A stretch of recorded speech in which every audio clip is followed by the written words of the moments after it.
আসসালামু আলাইকুম। কেমন আছেন সবাই? আল্লাহর রহমতে আমরা ভালো আছি। তো আজকে আমি লাল আটার পরোটা বানাচ্ছি। এই পরোটাটা দেখতে যেমন সুন্দর, খেতেও মজা আর অনেক হেলদি।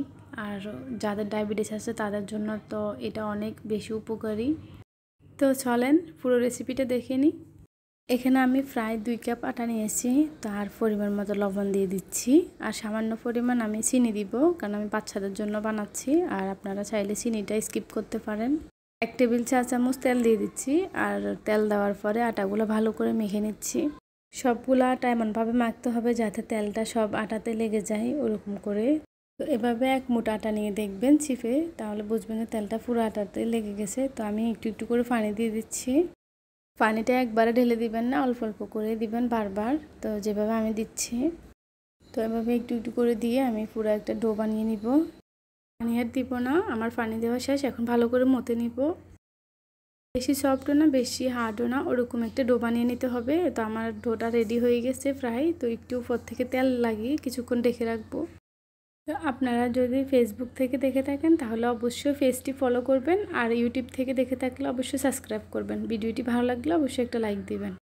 এই তো আমি এখন গোল গোল করে সবগুলা পরোটার সাইজে বানিয়ে নিছি। তো একটা একটা করে মতো নিচ্ছি আরও কিছুক্ষণ। এক্সট্রা কিছু আটা নিয়ে নিছি রুটিটা বেলে নেওয়ার জন্য। তো আপনারা চাইলে তেল দিয়ে করতে পারেন এটা। তো আমি তেল পরিমাণটা একদমই কম দিব, ওই জন্য আমি আটা নিয়েছি এখানে। আগে রুটি বানিয়ে নিচ্ছি আমি, তারপরে পরোটার মতো করে দিব। তো এখানে আমি একটা রুটি বানিয়ে ফেলতেছি প্রায়। তো আমার অনেকটা শেষ হয়ে গেছে রুটি বানানো। মাশাআল্লাহ, দেখেন আমার রুটিটা কতটা গোল আসছে।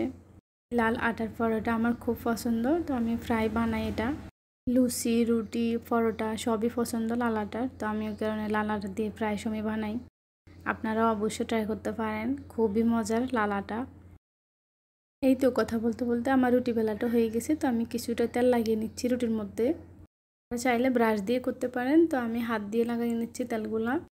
পুরো রুটিতে তেল লাগানো হয়ে গেছে। তো আমি এক পাশ থেকে চেপে দিচ্ছি এভাবে, আরেকটাও এইভাবে করে দিব। তো পুরো পরোটার মতোই ভাঁজ নিয়ে নিব একটা। তো দেখছেন আমি কীভাবে করতেছি, আপনারা এইভাবে করবেন, তাহলে পরোটাটা ভিতরে যে ভাঁজ হয়ে থাকে একটা লেয়ারের মতো, ওরকমই আসবে। এই পরোটাটা অনেক বেশি সফট হয়, ওই জন্য খেতে বেশি মজা লাগে।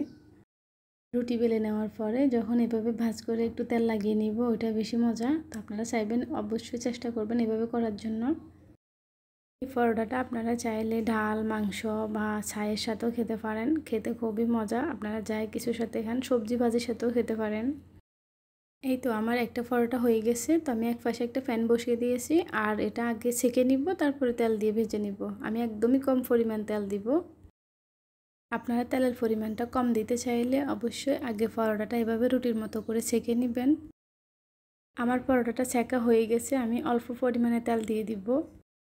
খুবই কম পরিমাণ, দেখে বুঝতে পারছেন হয়তো। সামান্য তেলের মধ্যে আমি আর বাকিটা ভেজে নিব। চুলার আঁচটা কম রেখে ভাজার চেষ্টা করবেন, তাহলে কালারটা সুন্দর আসবে, না হয় পুড়ে যাওয়ার সম্ভাবনা থাকবে। তো আমার একটা পরোটা হয়ে গেছে, দেখছেন কতটা ফুলকো হয়েছে। বারবার উল্টিয়ে পাল্টিয়ে ভেজে নিচ্ছি যাতে কোনো ফিডেই কাঁচা না থাকে। এই তো আমার একটা পরোটা হয়ে গেছে, দেখছেন মাশাআল্লাহ। আমি একটা পরোটা ছিঁড়ে দেখিয়ে দিচ্ছি আপনাদেরকে, কতটা পাতলা লেয়ারের মতো হয়েছে দেখেন, দেখে বোঝা যাচ্ছে হয়তো। তো আজকে এই পর্যন্ত, সবাই ভালো থাকবেন, সবার জন্য দোয়া রইল। আপনারাও আমাদের জন্য দোয়া করবেন। আল্লাহ হাফেজ।